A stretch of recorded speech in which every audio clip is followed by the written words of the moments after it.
एक सेठानी थी, उसके नगर में एक मुनि का आगमन हुआ। वह उनकी वंदना को गई, प्रणाम किया, सेठ भी गया, श्रावक लोग दर्शन को गए, सब दर्शन करके चले गए, सेठ भी चला गया, सेठानी बैठी रही। मुनि ने कहा सब चले गए, सेठानी तुम भी जाओ। बोले गुरुदेव एक जिज्ञासा लेकर आई हूं। क्या है? मेरे मन में एक दुविधा है। क्या दुविधा है?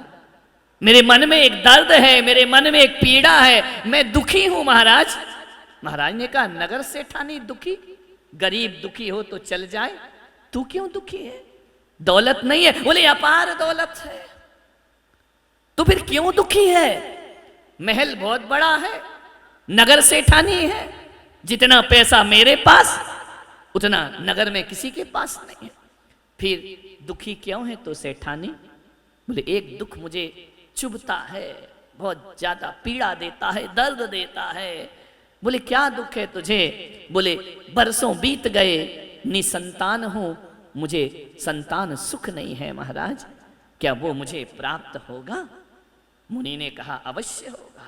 इतना सुना कि कानों में जैसे अमृत घुल गया हो, रोम रोम रोमांचित हो गया। झूठे न होए मुनि के बैना। मुनि ने कह दिया इसका मतलब होगा या नहीं होगा। सेठानी जैन थी, उसने कहा गुरुदेव क्या बोल रहे हैं आप? बोले अवश्य पुत्र होगा तुझे। पुत्र होगा मुझे?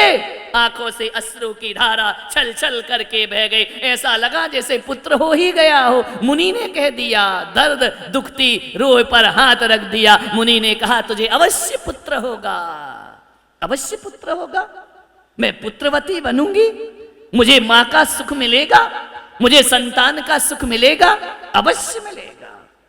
लेकिन जैसे ही लेकिन कहा ना, चेहरा उतर गया सेठानी का। लेकिन क्या मतलब गुरुदेव?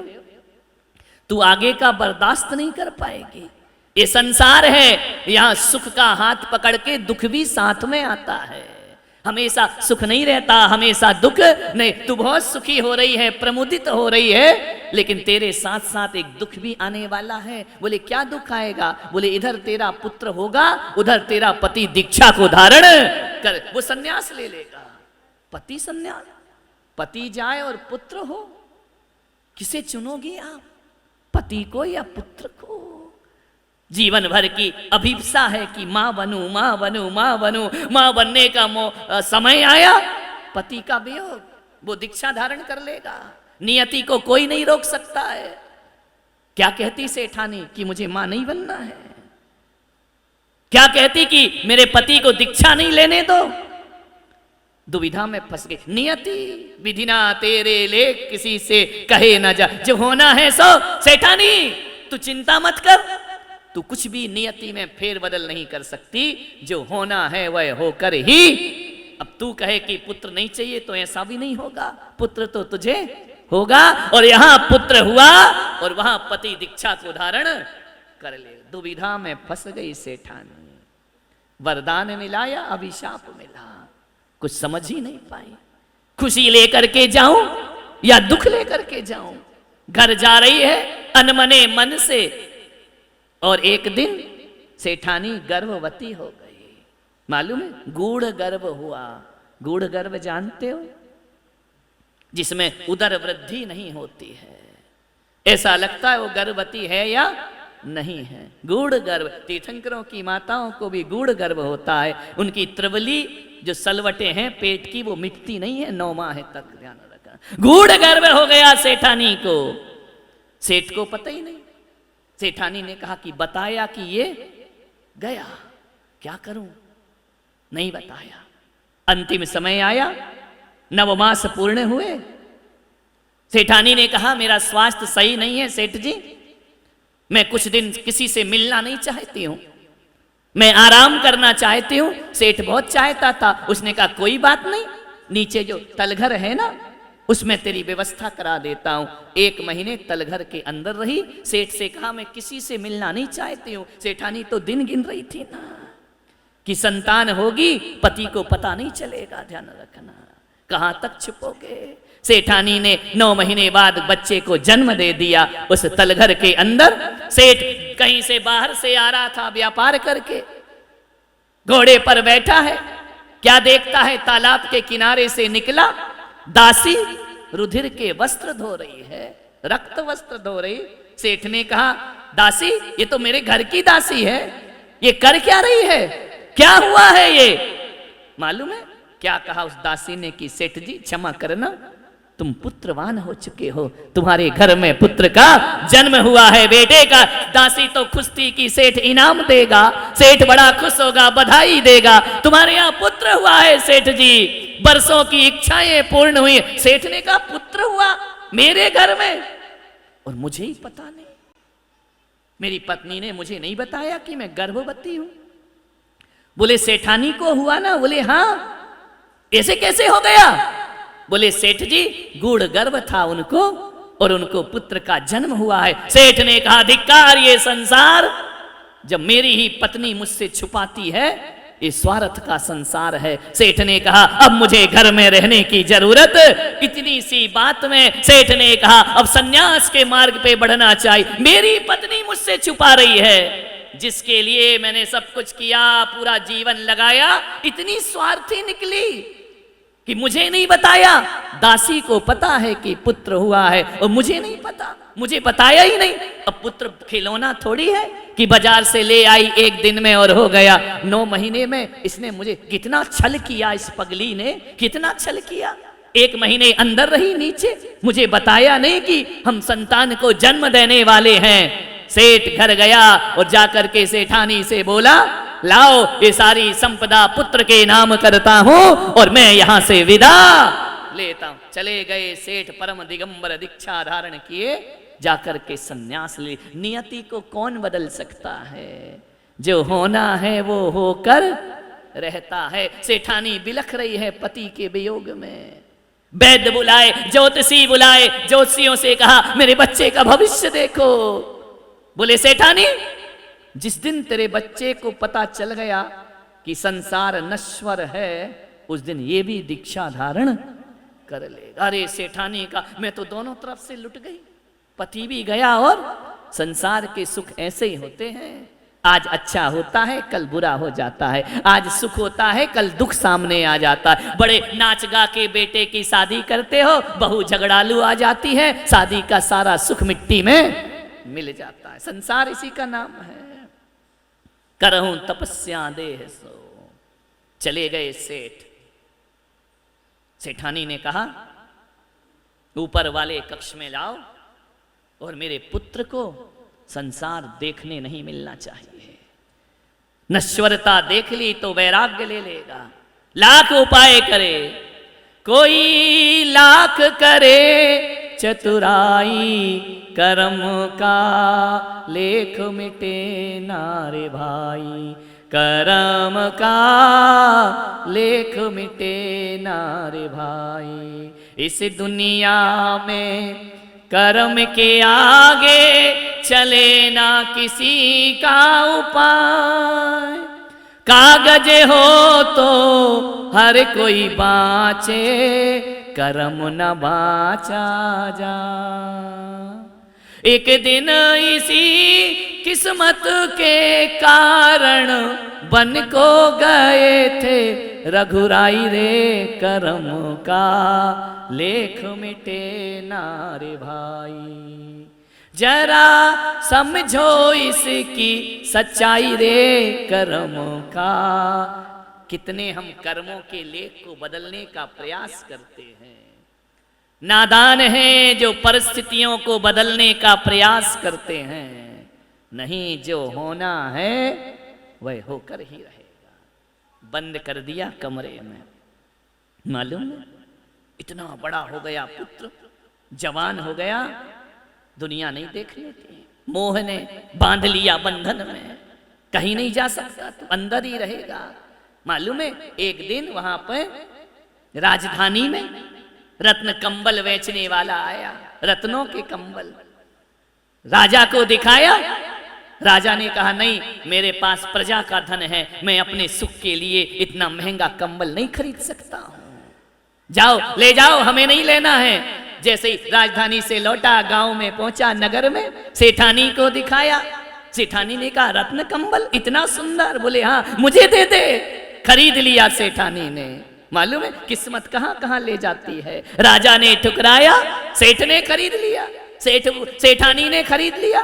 बोले मेरा तो मेहनत का पैसा है, राजा का प्रजा का होगा, मैं तो खरीदूंगी। बहुत प्यार करती थी पुत्र को। मालूम है कंबल का क्या किया, कंबल लेकर के उसकी जूतियां बना दी, रत्नों की जूतियां बच्चे को पहना रही है। ओढ़ने के लिए नहीं लिया, क्योंकि उनका बोझ वो सहन ही नहीं कर सकता था। जूतियां बना दी। एक दिन जूती छत पर सूख रही थी, एक चील आई और जूती को उठा करके ले गई। वो मांस समझी कि मांस का टुकड़ा होगा, लाल जूती थी, मखमल की उठा करके ले गई, राजा के महल में छोड़ दिया। राजा ने कहा ये किसकी जूती है, इतनी महंगी रत्न कंबल की जूतियां, अरे ये तो वही कंबल है जिसे मैं नहीं खरीद पाया। राजा ने कहा कौन है मेरे नगर में इतना धनपति, एक तो कंबल खरीदे और उसके बाद उसकी जूतियां बना दे, इतना धनाढ्य कौन है। राजा ने कहा पता करो मेरे नगर में कौन ऐसा धनपति है। पता चला एक सेठ की सेठानी है। राजा ने कहा हम मिलेंगे उससे। गए मिलने के लिए। मालूम क्या हुआ, जाकर के मिले। सेठानी ने बड़ा स्वागत किया। सम्राट मेरे घर आए, राजा मेरे घर आए, आरती उतारी, अंदर ले गई।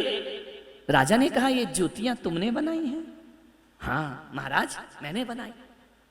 किसके लिए, अरे अब कैसे बोले। बोली कि राजा कहेगा मिलूंगा, और मिला कि बेटा गया। किस्मत कैसे होती है, मैंने तो किसी से मिलने ही नहीं दिया। राजा ने कहा कि सेठानी बोलो किसके लिए बनाई है। झूठ बोले तो राजा फांसी पे चढ़ा देगा, नहीं बोले तो राजा कहेगा बोल। तकदीर कहां ले जाती है। डरी डरी दबी आवाज में बोली महाराज मेरा एक पुत्र है। पुत्र है, रत्नों के जूते पहनता है, इतने महंगे, मुझे उस पुत्र से मिलवाओ। सेठानी ने कहा महाराज मैं सब कर सकती हूं, ये नहीं कर सकती हूं। ऐसा कैसा पुत्र है, जितना सेठानी मना करे राजा की जिज्ञासा उतनी बढ़ती जाए कि नहीं मैं तो देख, वो नहीं मिलेगा महाराज आपसे। क्यों नहीं मिलेगा, चोर है। अरे महाराज ऐसी बातें मत बोलो, तो क्यों नहीं मिलेगा। सेठानी मेरा आदेश है, हुक्म है, कहां है तुम्हारा पुत्र, हमें उससे मिलना है। सेठानी क्या करती, लाचार ले गई ऊपर कक्ष में, आरती उतारी महाराज की, दरवाजा खोला, जगमगा रहा है कक्ष, झिलमिला रहा है। राजा ने कहा सेठानी बहुत पैसा है तुम्हारे पास, मालूम है। आरती उतारी राजा की, क्या देखती है, उसकी आंख में बच्चे की आंसुओं की धार बह गई। सेठानी ने कहा महाराज बैठो। सरसों छिड़की, वह सरसों उचट करके उसके आसन पे चली गई बच्चे के। रानी सेठानी ने कहा महाराज भोजन करो। बोले हम यहीं भोजन करेंगे, यहीं पर लेकर के आओ। भोजन किया। क्या देखता है राजा कि बच्चा रो रहा है और सीधा नहीं बैठ रहा, ऐसा ऐसा हो रहा है। और चावल देते हैं तो यूं करता है, फेंक देता है, पूरा चावल फेंक दिया उसने। सेठानी से पूछा ये क्या करता है।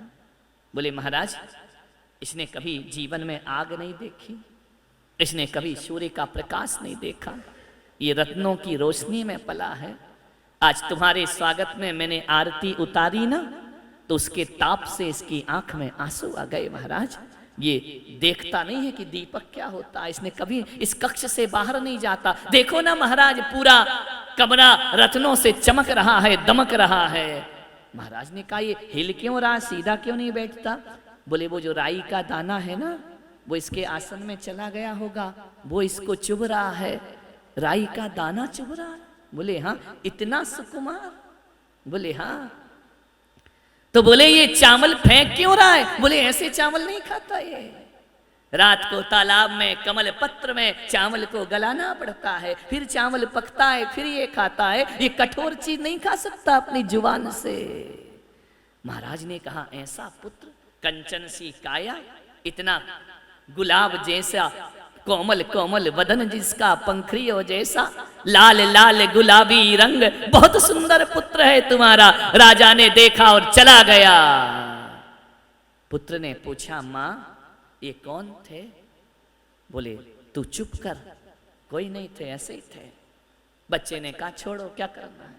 दरवाजा बंद कर दिया। किस्मत मालूम है क्या हुई? पीछे उद्यान था, पिताजी मुनि महाराज विहार करते करते उद्यान की तरफ आ गए। जैसे ही आए, कहानी आपको मालूम है, समय हो गया चातुर्मास स्थापना का, अब कहीं नहीं जा सकते, यहीं करेंगे चातुर्मास। दासियों ने देखा, सेठानी सेठानी। बोले क्या? बोले मुनि महाराज आए। बोले चुप कर, मेरे पुत्र को उनके दर्शन भी नहीं होना चाहिए, उनके पास लेकर भी मत जाना, और आज के बाद छत पर जाने की जरूरत। जाओ, सैनिकों से कहा उस मुनि को बाहर करो। सैनिक सिर झुकाए खड़े हैं, वो ऐसे वैसे मुनि महाराज नहीं है। कौन है? तुम्हारे ही सेठ है। मेरा सेठ यहाँ आके तपस्या कर रहा, चतुर्मास क्या कर रहे हो यहाँ? गई महाराज के पास, आप जाओ यहाँ से, मेरा जीवन बर्बाद मत करो। मुनि ने कहा हमारे तो चातुर्मास का समय हो गया, हम तो कहीं जा नहीं सकते, आज से ही चतुर्मास लग गया है। सेठानी ने कहा कोई बात नहीं, मेरे पुत्र को दर्शन मत देना कभी। चली गई सेठानी। 4 महीने बच्चे को बाहर नहीं निकलने दिया। भोजन अंदर, हर चीज अंदर, स्नान अंदर, सब कुछ अंदर। मालूम है सेठानी के बगीचे में जो फूल लगे रहते थे ना, वो रात में तोड़ लिए जाते थे, क्योंकि झरता हुआ फूल देख लिया तो इसे वैराग्य हो जाएगा। पीला पत्ता देख लिया, वैराग्य हो जाएगा। क्षणभंगुरता के सारे दृश्य उस सेठानी ने अपने महल से सब तरफ से हटा दिए। बिजली चमकते नहीं देखना चाहिए, ऐसे कुछ मत दिखाओ। ऐसी मोह में अंधी हुई वह मां। क्या हुआ? एक दिन चतुर्मास का विसर्जन होने लगा। मुनि महाराज सुबह सुबह भक्ति पाठ पढ़ रहे, झरोखा खुला रह गया। क्या देखता है? कोई कुछ पढ़ रहा है। देखा, अरे ये नग्न व्यक्ति कौन बैठा है, ये क्या पढ़ रहा है? उसने दासी को बुलाया, दासी हो, ये कौन है? दासी ने झट से खिड़की बंद कर दी। पागल हो तुम, मत देखो। वो कपड़े क्यों नहीं पहनते हैं? बोले रहने दो, वो पागल है, उनका दिमाग खराब है। उसने सेठानी से कहा कि मां पागल कौन होता है? उसने तो जाना ही नहीं कि पागल कौन है। अरे बोले वो पशु हैं। मां ये तो बता पशु कौन होता है? मैंने तो पशु ही नहीं देखे अपने जीवन में, मैंने तो पागल व्यक्ति नहीं देखा अपने जीवन में। मां मुझे वहां जाने दो, मुझे देखने दो। नहीं बेटा, वहां नहीं जाते। ताला डाल दिया, बच्चे को अंदर बंद कर दिया कि एक पहर की तो बात है, ये चले जाएंगे विहार करके, इसे दिखना नहीं चाहिए। मुनि महाराज चैन नहीं, सुध बुध नहीं, कौन है कौन है? रात को दिन को, अब बच्चे को चैन नहीं, वो है कौन? ऐसा क्यों बैठा है? इतने मधुर कंठ से भक्ति पाठ क्यों कर रहा है? मां मुझे क्यों नहीं जाने देती उनके पास, क्यों उनसे मिलने नहीं देती? रात का समय, अर्धरात्र का समय, मां की धोती ली, खिड़की से बांधी और ऊपर से उतर गए नीचे। विधना तेरे लेख किसी के समझ ना आते हैं। जो होना है तो कोई रोक सकता है? आंसू बहाओ, रो, बिलखो, चिल्लाओ, नियति में जो है वह तो होकर ही रहेगा। ऐसे उतर रहे हैं सुकमाल से हाथ पैर, सुकमाल नाम जिनका, मालूम है? उतर रहे हैं, छिल गए, खून की धाराएं लग गईं। कभी रगड़ नहीं खाई थी, कभी बिस्तर पे सलवट आ जाए तो नींद नहीं आती थी उनको। उतरते जा रहे, पैर छिल रहे, हाथ छिल रहे, खून की धार। मुझे जाना है उनके पास, मैं जाऊंगा, मुझे कोई नहीं रोक सकता है। रात को 12 बजे पहुंच गए मुनिराज के पास। एक एक पैर में खून के निशान बने हुए, छिल गए पैर साड़ी से, रक्त की धार बह रही है। गए मुनि के पास, मुनि ने देखा दोनों हाथों में रक्त और पैरों में रक्त। कौन हो तुम? मुझे नहीं मालूम मैं कौन हूं, क्या यहां क्यों आए हो? उन्होंने कहा कि मेरा मत पूछो, ये बताओ कि तुम कौन हो, तुम यहां क्यों बैठे हो? इतनी ठंडी के दिन, दिवाली के बाद, ठिठुरती ठंड में तुम वस्त्र क्यों नहीं पहनते हो? मुनि ने कहा, बालक तू है कौन? बोले, मेरा परिचय मुझे नहीं मालूम, तुम अपना परिचय दो कि तुम कौन हो। बोले, मैं संत हूं, मैं मोक्ष की साधना कर रहा हूं, ये जन्म मरण से मुक्त होना चाहता हूं, मैं तपस्चरण कर रहा हूं। ऐसा करने से जन्म मरण से मुक्त हो जाते हैं? बोले, हाँ। बोले, फिर जन्म नहीं होता? बोले, नहीं होता है। संसार में बार बार आना जाना नहीं होता है, कर्मों का क्षय होता है, निर्वाण की प्राप्ति होती है। तो क्या मुझे भी निर्वाण हो सकता है? क्या जाने बालक, तू निर्वाण छोटा सा नहीं जानता तो बताओ ना गुरुदेव, मुझे समझाओ क्या होता है मोक्ष, मुझे समझाओ क्या होता है संसार, मुझे समझाओ संसार में क्यों नहीं रहना, मुझे समझाओ मोक्ष में क्या मिला करता है। प्रश्न पे प्रश्न की झड़ी लगा दी गुरु के सामने। देखा, चर्चा होते होते प्रातः काल होने लगा, ब्रह्म मुहूर्त। पूरे तत्व की बातें सीखकर उन्होंने कहा, महाराज अब मैं वापिस नहीं जाऊंगा, अब मैं तुम्हारे साथ ही चलूंगा। बोले, मेरे साथ? बोले, हाँ। बोले, मुझे भी मोक्ष जाना है, मुझे भी कल्याण करना है, मालूम है? और वह सुकमाल जिसे राई का दाना चुभता है, कठोर दिगंबर मुद्रा धारण करके खड़ा हो जाता है तपस्या में। धन्य हो गया मेरा जीवन। मां बिलख रही है। मां ने कहा, तुम इसे भी ले गए? पिता ने कहा, मैं नहीं जानता ये कौन है। बोले, तुम्हारा ही तो पुत्र है, सुकुमाल नाम है इसका। पुत्र भी मुनि महाराज हो गए। मां मोह में तड़प तड़प करके त्रियंच गति की पात्र बनती है। ध्यान रखना, सोचना है आपको। मान्यवर, मालूम है, जिनको राई का दाना चुभता है वो केस लॉन्च करते हैं, जिनको एक बिस्तर की सलवट सहन नहीं होती वो कांटों पे चला करते हैं। ध्यान, कैसी है ये दिगंबर वेश, कैसी है ये दिगंबर तपश्चर्या, कैसा इसका लगाव, कैसा इसका आकर्षण। सब कुछ छोड़ दिया उसने। सूर्य की तरफ देखे तो आंसू की धार बह जाती थी। इतना सुकुमार तुम्हारा शरीर है, अभी तो छोटा है, अभी बड़ा होने दो, बाद में देखेंगे, दीक्षा ले लो। शरीर साथ नहीं देता। धत, इतना सुकुमाल है तुम्हारा शरीर, विचार करिए। उससे तो मजबूत हो ना तुम, सुकुमाल मुनि से नहीं हो। राई का दाना चुभता है, अरे रामलाल चटाई पे खर्राटे मार के सोता है, तुझे क्या राई का दाना चुभेगा? विचार करिए, सोचना है आपको, विचार करना है। उठाए नहीं उठता है सवेरे, कहता मुझ में ताकत नहीं है। सुकुमाल मुनि महाराज, विचार करिए, ककड़ी पर पैर रख दें तो जुकाम हो जाता था उनको। यहाँ एक एक पाव खा रहा है और कुछ नहीं हो रहा है, और कह रहा है दीक्षा की ताकत नहीं है मुझ में। विचार करिए, स्वप्न दशा से जागो चेतन, कहाँ पड़े सोते। ध्यान रखिए, सुकुमाल मुनि दिगंबर वेश को धारण कर लिया करते हैं। एक बात याद रखना, किसकी ममता, किसका मोह, किसकी आज्ञा, किसकी बातें, कुछ नहीं। मां तड़पती रही, निजलोक हमारा वासा हो, शोकांत बने फिर हमको क्या। हम तो अपने लोक में चले, हम तो अपने निर्वाण धाम को चले। मां बिलख रही, बिलखने तो क्या होता है। कितनी माताओं को रुलाया है, याद है? अतीत में देखो, 5 टेंस में कितने माँ बाप मिले होंगे अपने को, कितनों को रुलाया होगा। विचार करो। सेठानी झरझर आंसू बहा रही, पुत्र तू मुझे धोखा देकर जा रहा है, तू मुझे छोड़ कर जा रहा है, मैं तेरे लिए जी हूं। पिता पुत्र दोनों ने धोखा दे दिया। मालूम है क्या बोले सुकुमाल मुनि? मां, तेरे जैसी कितनी माताएं रुलाई हैं मेरे।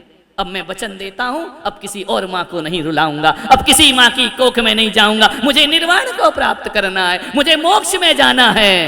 कितनी पत्नियों को रुलाया, कितने बच्चों को रुलाया। ये पहला परिवार है क्या? अंतर में दृष्टि डालो, कितने परिवार बिछड़े होंगे अनादि काल से। इस जीव ने कितनों से नेह किया होगा, कितनों से मोह किया होगा, कितनों से लगाव किया होगा। कहाँ है वो पिछले माँ बाप? हैं? पता ठिकाना है उनका? कुछ नहीं है ना। तुम्हारे पुरखे चले गए, तुम्हारे बाप दादे गोदी में लेकर घूमते थे ना, मेरा पोता मेरा ब्याज। कोई एड्रेस दे गए तुमको कि बेटा मैं तुझे बहुत प्यार करता हूं, मर जाऊं तो इस पे मिस कॉल कर देना। दे करके गए हैं क्या? कोई पता ठिकाना है क्या? ढूंढो जाओ, कहाँ हैं पुरखे जो तुमको प्राण से प्यारे थे, जिनके बिना वो नहीं रहते थे, जिनके बिना तुम नहीं रहते थे, अब रह रहे हो ना, वो भी गए और हम भी आराम से। क्या व्यर्थ की बातें करना, पुरुषार्थहीनता की। बच्चों का क्या होगा, पत्नी का क्या होगा, इसका क्या होगा, पागल हो क्या? एक काल का गाल पर पड़ेगा ताल, सब रह जाएगा, ध्यान रखना। आंख मूंदते ही सब रिश्ते टूट जाते हैं, माँ बहन बच्चे बीबी छूट जाते हैं, ध्यान रखना।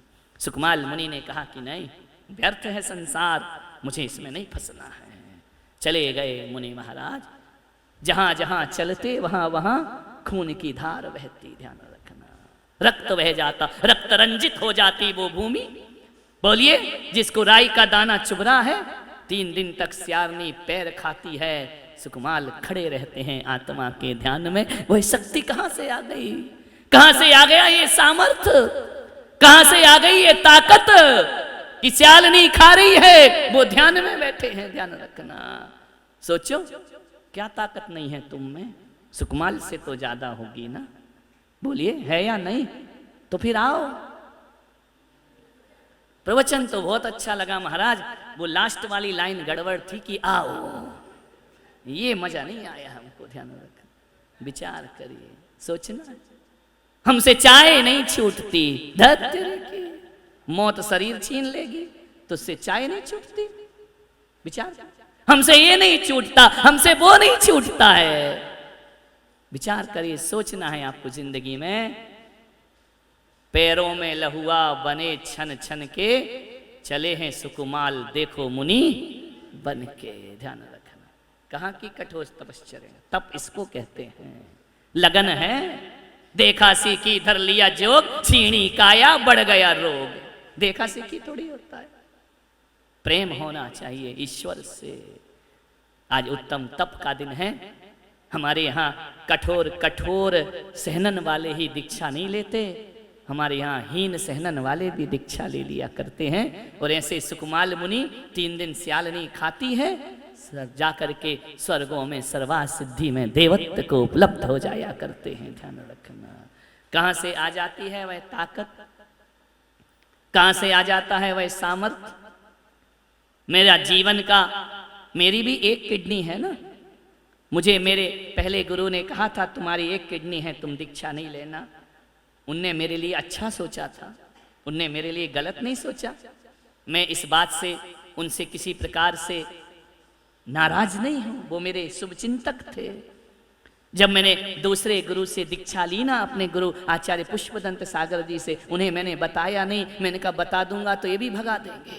लगन तो यही लगी थी कि लगन तुमसे लगा बैठे, जो होगा देखा जाएगा, जो होगा देखेंगे। अब तो लगन लग गई है। डॉक्टरों ने कहा, सबने कहा, इन सबको मालूम है जो मेरे से जुड़े हुए थे।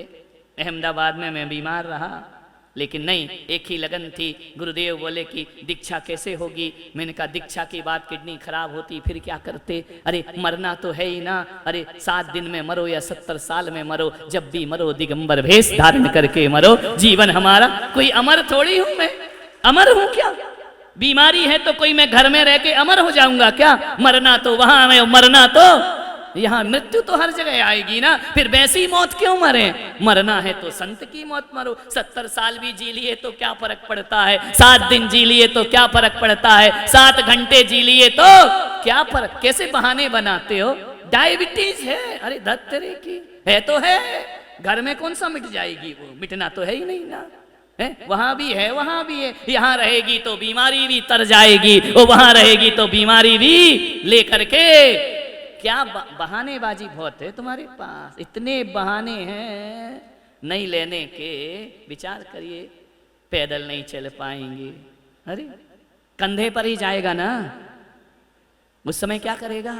विचार करिए। तपस्या, लोग कहते हैं भक्ति शक्ति के अनुसार भक्ति करो, और मैं पुलक सागर कहता हूं शक्ति से भक्ति नहीं होती, जितनी भक्ति होती है उतनी शक्ति अपने आप प्राप्त होना प्रारंभ हो जाया करती। आज मुझे भी 25-26 साल हो गए ना, घर छोड़े 27 साल हो गए। 28वां चल रहा है, एक किडनी पर कर रहा हूं ना, जी रहा हूं ना।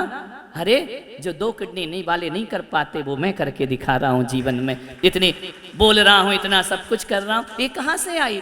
मैं सोच लेता घर में क्या होगा, किडनी फेल हो गई तो क्या होगा, सही बात है, नहीं लेना चाहिए, अभी और सोचना चाहिए, घर में रहना चाहिए। मैं तुमको विश्वास दिलाता हूँ, यदि मैं घर में रहता ना तो आज मेरी किडनी मुझे अस्पताल में डाल देती। आज मोक्ष मार्ग में आ गया, तुम्हारे बीच बैठा हुआ हूँ, ध्यान रखना। ये भगवान भी तो सहायता करते हैं ना, नहीं करते क्या जीवन में?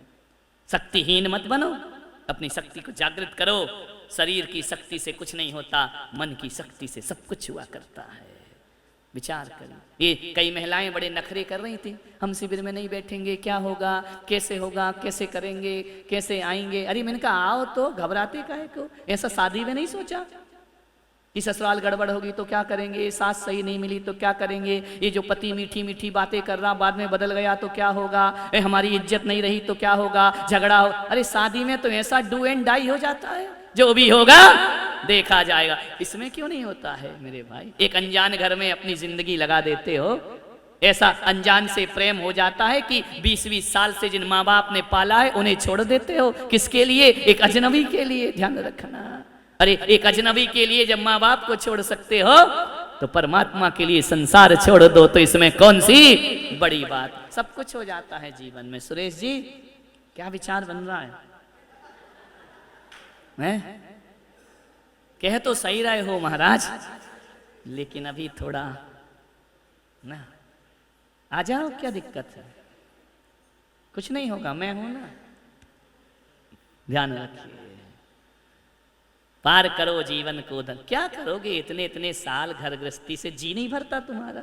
मेरा तो एक नगर में ज्यादा रह जाऊं तो मेरा जी भर जाता है कि चलो यहां से। अब मुझे छटपटाहट हो रही, कब चतुर्मास और कब मैं यहां से जाऊं। तुम्हारा घर से जी नहीं भरता, परिवार से जी नहीं भरता है कि अब छोड़ो इसको। तुम्हारा नहीं भरा, बच्चों का भर गया, वो विदेशों में चले गए, तुम छाती से लगाए बैठे हो। जी नहीं भरता कि 60 साल से तो हो गए, 50 साल से छोड़ो ना, ये कुछ नया जीवन जीते हैं, कुछ नई जिंदगी जीते। आत्मा तृप्त नहीं होती है? नहीं, मेरा बेटा मूल से प्यारा ब्याज दत्त देखे। सोचना कभी तो जी भरता होगा ना। हाँ, जब ये लड़ती होगी तब भरता होगा जी। लेकिन सुरेश जी हमारे ऐसे हैं, वो उसे लड़ने ही नहीं देते हैं, है ना? नहीं लड़ने देते ना। हकीकत में दिखाने में है पति तो तुम हो, पत्नी वो है। हर चीज का ख्याल रखते हैं, है ना? बोले लाखों में एक मेरी इंद्राणी। वाह क्या बात है। विचार करिए, कभी तो जी भरता होगा ना कि छोड़ो ये सब दुनिया के बातें, दुनिया की रिश्ते नाते, क्या रखा है इनमें? कभी नहीं भरता, एक बार भी मन नहीं होता। होता है जब घर में झगड़ा होता है जब बेटा अपमान करता है, होता है जब बहू ताने मारती है, तब होता है।